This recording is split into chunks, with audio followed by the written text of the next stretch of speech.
Here we are, Anthony Smith. We're back. We're back.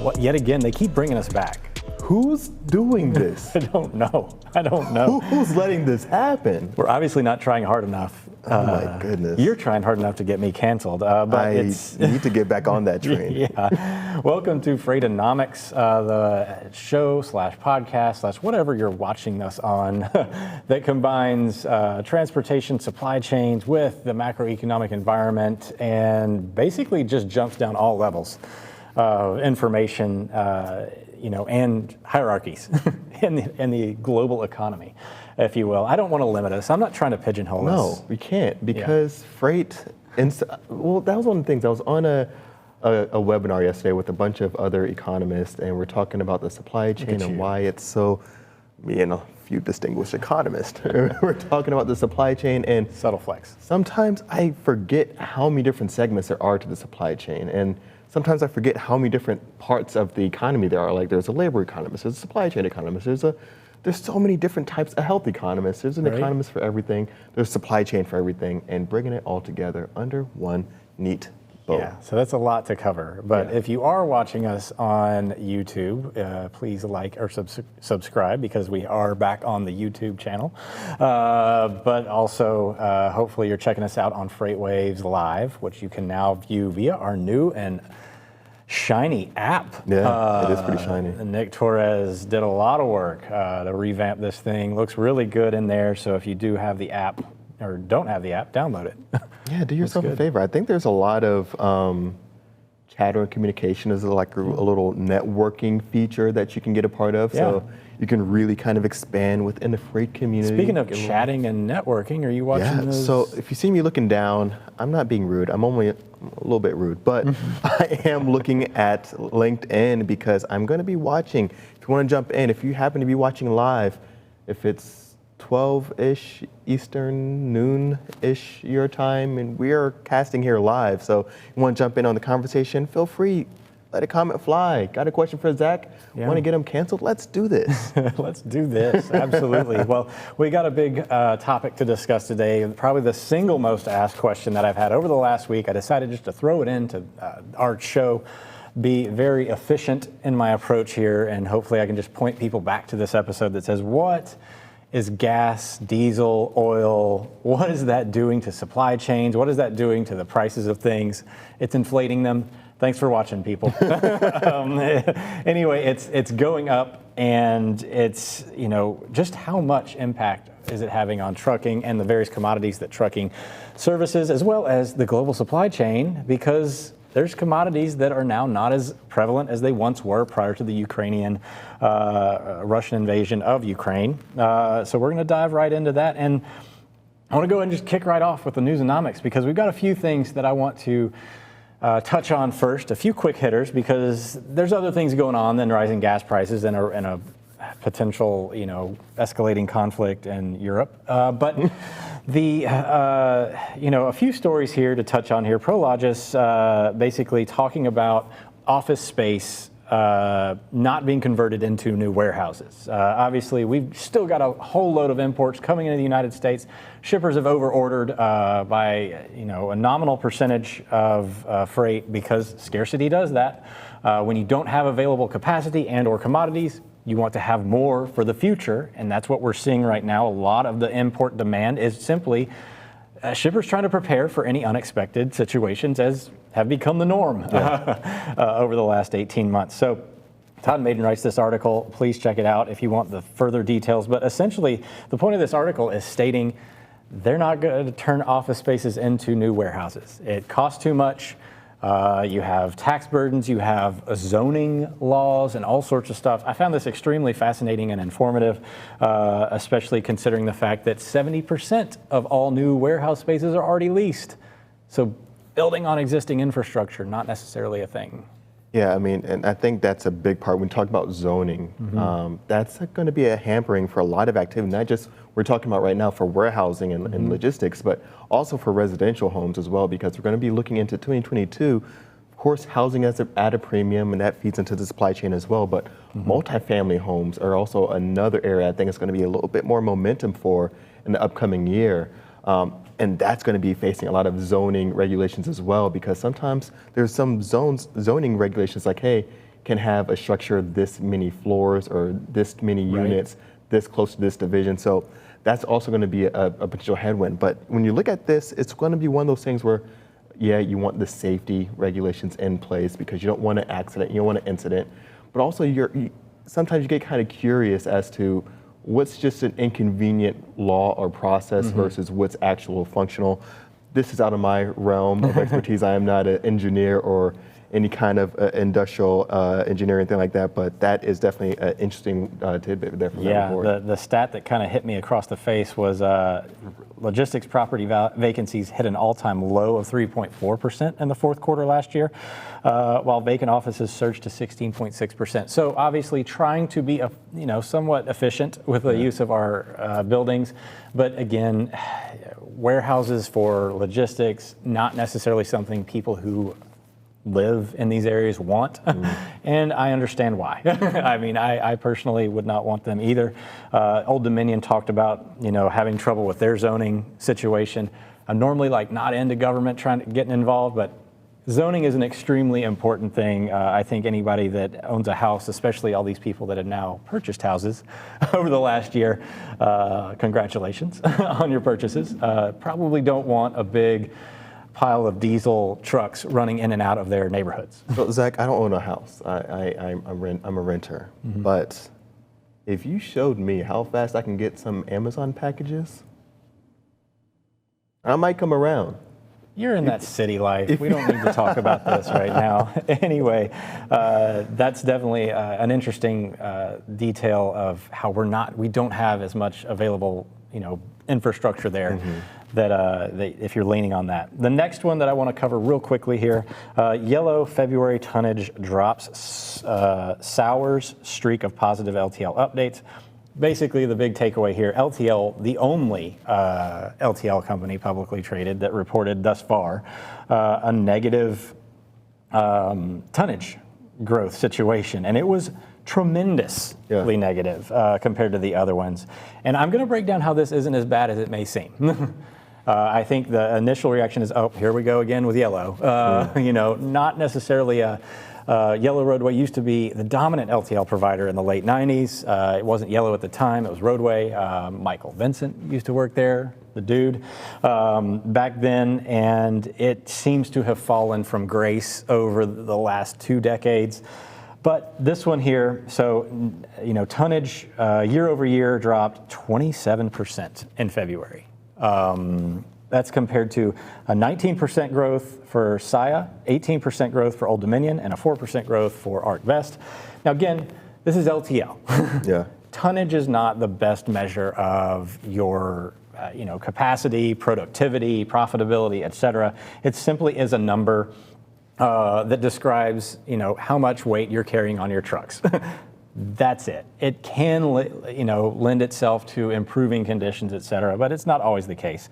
So if you're hauling generally lighter commodities.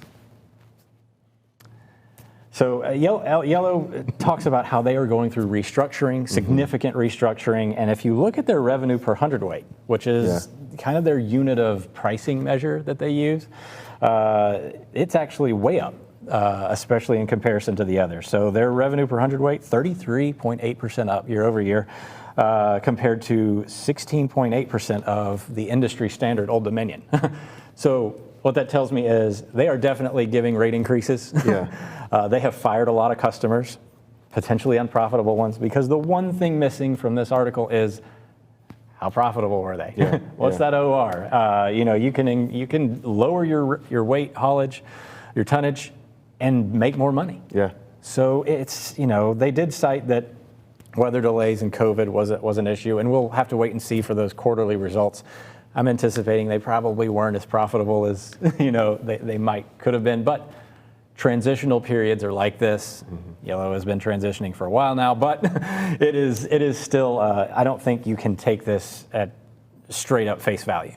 Yeah, and I think you hit on a really great point, getting rid of certain customers, because that's the thing that happens from time to time when you see these booms in the supply chain. Is like, hey, what's profitable, what's not, what's inconvenient, what's taking up too many resources, and it's just not worth the pain or the trouble right now. And I think when you kind of go through that process, for sure, that could also be another area where, hey, this could kind of show up in a tonnage as well. Yeah, for sure. So that being said, we'll wait for those quarterly results. I'm sure they'll be sparkling. But the real story of the week slash times, the oil situation, gas prices surging for both consumers and, of course, diesel fuels. And there's a few articles here that I wanted to touch on before we kind of broke down some of the economics of the situation. Key State Department official defends Biden administration's role in oil production. And the big takeaway here is they're throwing out numbers of how we're actually, we haven't declined in oil production over the last bit. It's actually increased since he's been sworn in. There's some politics here that I don't really care about, honestly. Yeah. And the point being here is that we haven't done anything that has artificially inflated the price of gas or fuel. So oil production, we don't have a shortage right now. It's simply speculation that is driving costs higher at the moment. But it does have, that speculation now has an economic consequence because that's what a lot of carriers buy on the wholesale price of diesel. And of course, the fuel suppliers also purchase it. So when those speculators drive the price higher, you buy it higher. Yeah. That's the way it works. And, the big thing he cited here, 90% of the production in the U.S. is on private land. Did not know that. And the federal government has no control over it. Yeah. And then he says they expect 900,000 barrels per day increase over the next 2 years. That doesn't necessarily replace the 3 to 4 million barrels per day of Russian petroleum that have been lost due to this. But at the same time, he also says there's not necessarily a shortage right now. So we got time. Yeah. And a lot of this is driven by speculation. And this is going to be one of those areas where I think we were talking about last week, where potentially bringing in other partners as well. I know Venezuela's names popped up a little bit, Iran maybe somewhat. Looking at other producers that, hey, you were on the no-go list, but you're falling below the Russia tier. So maybe there's some operations that we can kind of look to really get ramped up here. But so that's going to be another option as well. Zach, with all the speculation that's really happening right now, that's driving up prices, do you see this really kind of pushing forward alternative fuel at all? I mean, it has to. I mean, it has to. The last time we had situations like this, and the recession, and then in 2015, the price of oil was over $100 a barrel that last time.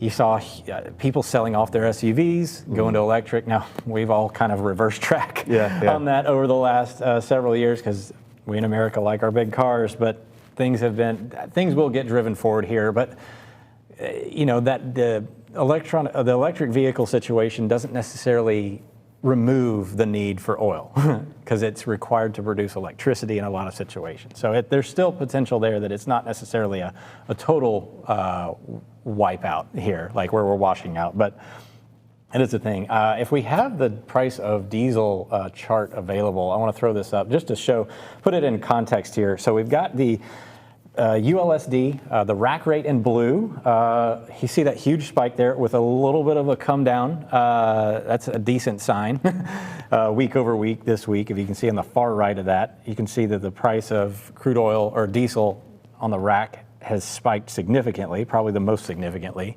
shorter period of time. And then you see the retail price in green. That is what a lot of carriers base their fuel surcharges, contract rates on. This gets passed along on the spot market too, just a little bit more slowly, so to speak, because sometimes the fuel desk doesn't communicate these costs just as quickly as possible. But it will show up in the spot market eventually. And obviously, this is a huge cost to carriers, roughly 15 to 25% of the rate on estimates. That, of course, is becoming a much higher percentage as we enter this period of kind of these spot market rates kind of coming down. And so, Zach, this is going to be one of those areas we were talking about earlier on Freight Waves Now, what this might mean for some of those smaller operations, some of those smaller fleets. versus what it might mean to those enterprise larger players. Yeah, that's a big consequence of this because those smaller players have to pay that green line while the larger players play on the blue line. Yeah. And then, of course, the speed at which this thing moves has a huge impact to carriers that we're going to talk about here in just a minute. But first up, let's go ahead and talk about Craig Fuller's article real fast because this is a perfect little segue into the meat of the discussion today. So Craig wrote this, our founder, CEO, Craig Fuller wrote, "War, what is it good for? American freight demand." And he's not trying to be, insensitive to, war and its interpersonal consequences, which are terrible.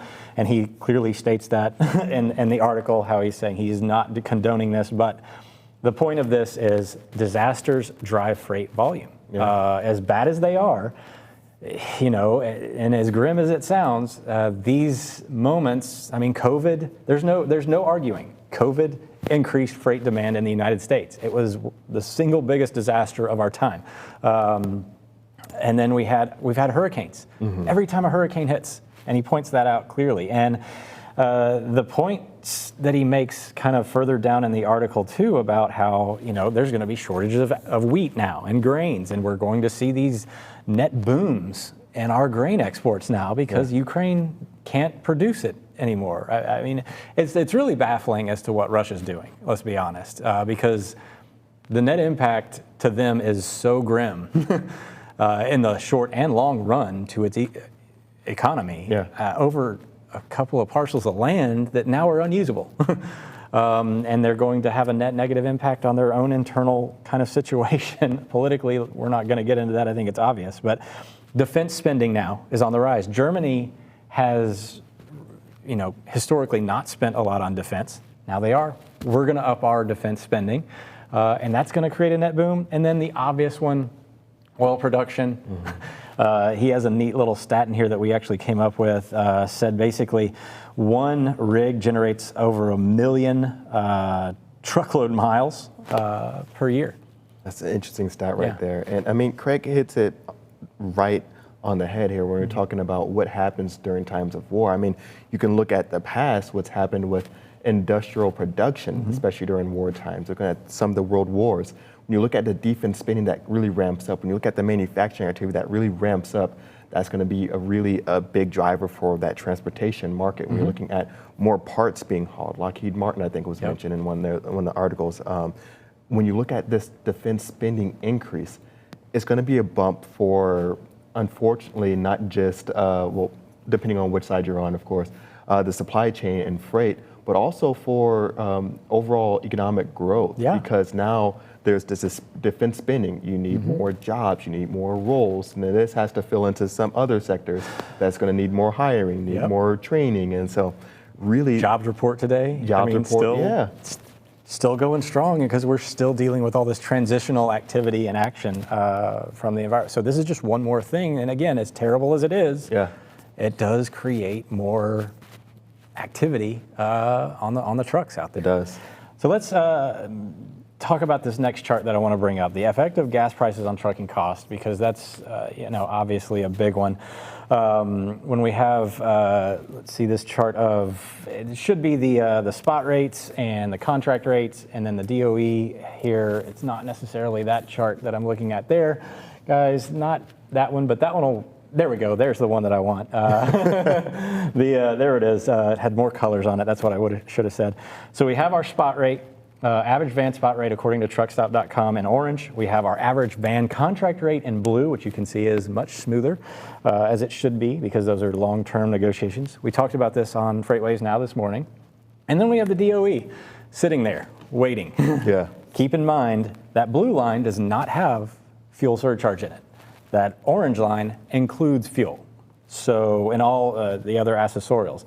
The point is that little jump in that green line, because the orange line is on its last week, that weekly jump in DOE didn't happen until Monday.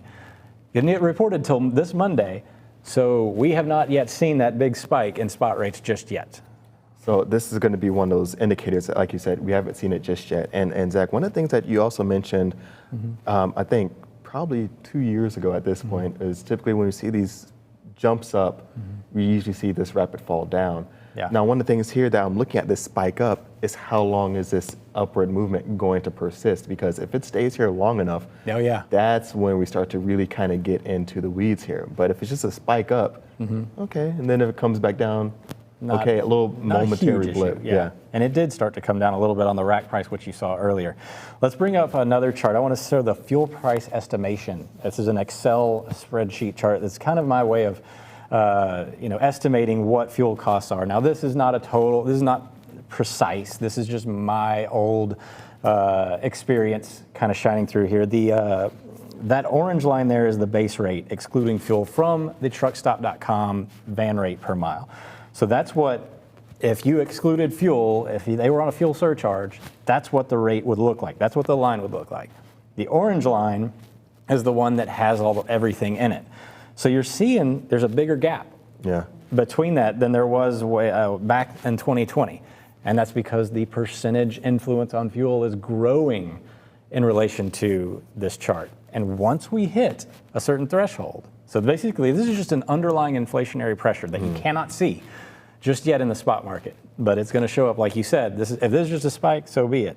And that spike is not in this chart yet because it's this week's fuel for last week's spot rates. And the DOE line there in blue, but that van contract rate there also going up. Inflationary pressure also keeping things elevated. So the last chart that I want to show you, this tree map of spot rates, where we can sort of see this happening. Top 100 lanes in van. We talked about this on Freight Waves Now the other day. You see the greens in the bottom right corner? Yeah. Those are those kind of backhaul lanes that are closer to costs. The fact that we're seeing the low end rates increase week over week is an indication of inflationary pressure, because the market itself, you can see, is in decline on the market pricing side. Anybody that prices freight knows you have costs, and then you have, what is the market willing to pay for my truck? Right. Sometimes the market wants to pay lower than your costs. Right? We've been in an environment where the market has, for about 13, 14 months, wanted to pay more than cost by a large margin, and we're seeing that come down week over week, the last 3 to 4 weeks. So underlying all these spot rates, don't expect them to come down that quickly, is the point of this. Yeah, I mean, I think that's a great point, is just because there's that upward pressure really kind of, or upward momentum really kind of building up there. And then I think that really leads into some of the conditions that we're going to see for the freight environment and what we're going to see with the prices. And Zach, transitioning into conditions and things like that, got to talk to some of these consumer conditions, because you're a consumer, I'm a consumer. We're all consumers.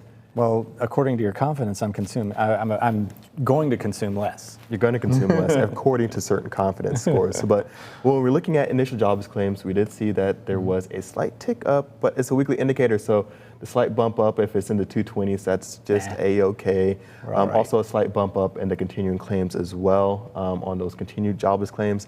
But we did see that the quit rate edged down ever so slightly. And I think we have the chart up here. Yeah, so you can see the ongoing trend is a downward movement, and that downward movement, that trend is where what we want to keep our eye on, because you can have a spike up one week and then it drops the next week and the headlines are going crazy, they're going nuts. But if you see the overall trend is going down and it's remaining relatively low and somewhat stable, that's what we want to see. Continuing claims, those applying for jobs claims week after week, that's also remaining pretty low and steady as well. Yeah, and I think to tie it together a little bit, we talked about a lot of the net boom from this, that industrial production. So it's kind of this cycle of, it fuels itself. So the consumer demand, if it weakens, like you're talking about, like it may, then that's going to have kind of an upstream impact on what industrial production wants to do. But right now, we have all this like kind of macro pressure on industrial production from the oil boom, price of fuel, et cetera. So it's hard to tell exactly where the chink in that cycle will be. Like hiring more people, they're gonna have more money to spend on goods, then all of a sudden they stop spending money on goods, you stop hiring people, and they stop producing. It's a vicious cycle. It's just this weird cycle. But if people are getting hired and they're still working on producing oil and all the derivatives thereof, there's a lot of them, and producing that grain, then we're gonna stay in this kind of growth situation, correct? That's correct. And the thing that we also have to look at, I think we might have a chart in the closing seconds here, CPI, the Consumer Price Index, also came out this morning, and it's showing, there we have it right there. I mean, it's continuing to expand, and so consumers are paying more, but at least we have those jobs and the options to kind of get into. You can job hop, you jump your, you increase, and there's less efficiency in the jobs, so you have to hire more people. Yeah. But you increase your wages, and oh man. It just keeps going. It What keeps a going. mess. It keeps What a going. mess. But this has been Freightonomics. Thank you so much for watching. Go to tv.freightwaves.com if you want to get a part of the full experience. Oh man. Can we just do a beat drop for me for that announcement? Yeah, we did. Yo, I feel it in the production room. Let's go. But appreciate you. We'll see you next week, next Thursday.